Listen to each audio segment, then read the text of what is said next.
إن الحمد لله نحمده ونستعينه ونستغفره ونؤمن به ونعوذ بالله من شرور أنفسنا ومن سيئات أعمالنا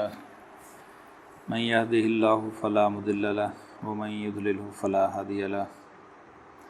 وأشهد أن لا إله إلا الله وأشهد أن محمدا عبده ورسوله أما بعد فأعوذ بالله من الشيطان الرجيم بسم الله الرحمن الرحيم قال الله تعالى عز وجل ومن يطع الرسول فقد أطاع الله ومن تولى فما أرسلناك عليهم حفيظا۔ یہ سورۃ النساء کی 80 نمبر آیت آپ کے سامنے تلاوت کی گئی، جس میں اللہ رب العزت فرماتا ہے وَمَن يُطِعِ الرَّسُولَ فَقَدْ أَطَاعَ اللَّهُ، جس نے رسول کی اطاعت کی اس نے گویا کہ اللہ کی اطاعت کی۔ وَمَن تَوَلَّىٰ، اور جس نے منہ پھیرا فَمَا أَرْسَلْنَاكَ عَلَيْهِمْ حَفِيظًا، تو اے نبی صلی اللہ علیہ وسلم ہم نے تم کو ان کے اوپر نگران بنا کر نہیں بھیجا۔ آج ہم جس کتاب کا مطالعہ کریں گے اس کا نام ہے دعوت دین اور مسلمانوں کی تکفیر۔ جیسا کہ اس کے عنوان ہی سے واضح ہو رہا ہے کہ اس کے نام کے دو حصے ہیں، دعوت دین یعنی دین اسلام کی دعوت۔ تو لہذا اپنے اس نام کے پس منظر میں اس نام کا لحاظ رکھتے ہوئے اس کتاب میں ہم نے کوشش کی ہے کہ ہمیں معلوم ہو کہ دعوت دین کا اصل اسلوب کیا ہے، انبیاء علیہم السلام کا دعوتی اسلوب کیا تھا،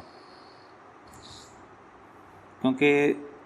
انبیاء اور رسول علیہم السلام سے زیادہ اپنی قوم کا خیر خواہ اور کوئی نہیں ہو سکتا۔ دنیا کا کوئی بڑے سے بڑا داعی آ جائے قیامت تک، جو جذبہ ہمدردی، جو جذبہ خیر خواہی انبیاء کے دلوں میں اپنی قوم کے لیے ہوتا ہے، وہ کسی اور داعی کے دل میں پیدا نہیں ہو سکتا۔ تو لہذا اس کتاب میں ہم نے اس چیز کو ڈسکس کرنے کی کوشش کی ہے کہ دعوت دین کا نبوی اسلوب کیا ہے۔ اب دعوت دین دو طریقے سے دی جاتی ہے۔ نمبر ایک، ان لوگوں کو دین کی دعوت دینا جو اس دین کے اوپر کاربندی نہیں، یعنی کسی غیر مسلم کو اسلام کی دعوت دینا، دوسرے مذہب والے کو اسلام کی دعوت دینا، جیسا کہ انبیاء اور رسول علیہ السلام دیتے رہے، کہ ان کے مخاطب وہی لوگ ہوتے تھے جو پچھلے دین کو چھوڑ چکے ہوتے تھے، صرف نام نہاد پیروکار ہوتے تھے۔ تو رسول نئے سرے سے دعوت کا کام کرتا اور نئے سرے سے ایک نئی امت کی بنیاد رکھتا۔ تو رسول کے آ جانے سے یہ فیصلہ ہو جایا کرتا تھا کہ کون مسلم ہے اور کون کافر ہے۔ دعوت دین کا ایک پہلو تو یہ ہے کہ ان قوموں کو دین کی دعوت دینی، اسلام کی دعوت دینی جو اسلام کے پیروکار نہیں ہیں یا اسلام کو چھوڑ چکے ہیں۔ دعوت دین کا دوسرا پہلو یہ ہے کہ ان لوگوں کو دعوت دینا جو اسی دین کو ماننے کے دعوے دار ہیں، لیکن عملی طور پر ان کے اندر بہت ساری خرابیاں پیدا ہو چکی ہیں، ان کے اندر بہت ساری نظریاتی خرابی پیدا ہو چکی ہیں، بہت زیادہ ان کے اندر اعتقادی انحرافات پیدا ہو چکے ہیں، یعنی وہ نام اسی دین کا لے رہے ہیں، نام وہ اسلام ہی کا لے رہے ہیں اور اس اسلام کی خاطر جان دینے کے لیے بھی تیار ہیں، لیکن جانتے بوجھتے یا نادانستگی میں یا جہالت کی بنا پر، لا علمی کی بنا پر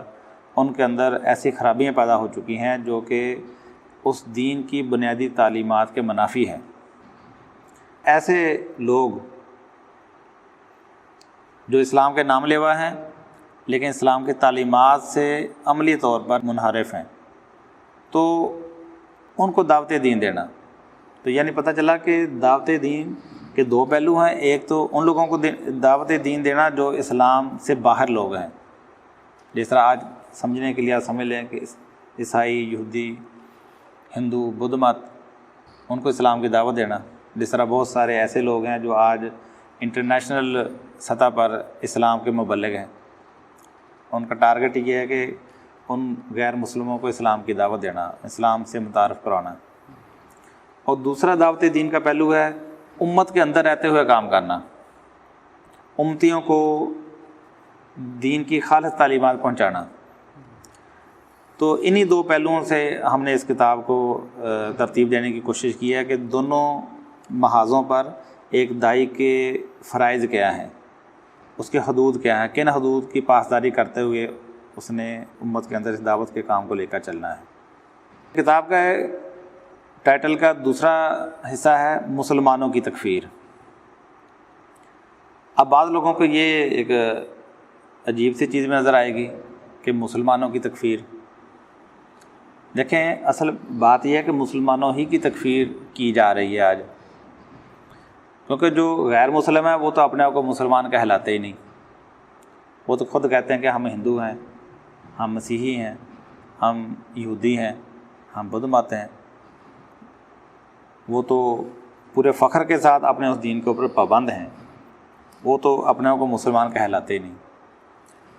صاف ظاہر ہے کہ یہاں مراد انہی لوگوں کی تکفیر ہے جو اپنے آپ کو نہ صرف مسلمان کہلاتے ہیں بلکہ اس کے اوپر اصرار کرتے ہیں کہ جی ہم مسلمان ہیں۔ ایمان کے جو 5 ارکان ہیں، یعنی اللہ پر ایمان لانا، فرشتوں پر ایمان لانا، رسولوں کے اوپر ایمان لانا، کتابوں کے اوپر ایمان لانا اور آخرت کے اوپر ایمان لانا، قرآن مجید کے اندر جو مطالبہ کیا گیا ہے۔ اسی طرح اسلام کے جو 5 ارکان ہیں، یعنی ایمان دل کی کیفیت کا نام ہے، تو اس کے بھی 5 ارکان قرآن کے اندر بیان کیے گئے، 5 مطالبے بیان کیے گئے، اور اسلام اس کے بھی 5 مطالبے کیے گئے، 5 ارکان، جس کو ہم کہتے ہیں کلمہ۔ کلمہ کے اندر کیا ہے کہ اس بات کی شہادت دینا کہ اللہ کے علاوہ کوئی الہ نہیں اور محمد صلی اللہ علیہ وسلم اللہ کے رسول ہیں۔ یعنی زبان سے جب آپ اظہار کرتے ہیں تو جو ظاہری اظہار ہے اس کو اسلام کہا جاتا ہے، جو باطنی چیز ہے اس کو ایمان کہا جاتا ہے، جو ظاہری اظہار ہے ایمان کا اس کو اسلام کہا جاتا ہے۔ تو اس کی پہلی شرط کیا ہے کہ کلمے کی شہادت دینا، لا الہ الا اللہ محمد رسول اللہ کی شہادت دینا، اور دوسرا اس کے بعد صلاۃ خمسہ یعنی صلاۃ ادا کرنا، پھر اس کے بعد روزہ رکھنا، صاحب نصاب ہے تو زکوٰۃ ادا کرنا، اور حج کے اخراجات پاتا ہے تو حج کرنا۔ تو یہ 5 رکن ایمان کے اور 5 اسلام کے۔ تو جو ان کو مانتا ہے وہ مسلمان ہے، اور انہی کا انکار کرنے سے کوئی کافر قرار پاتا ہے، کوئی ان کا انکار کر کے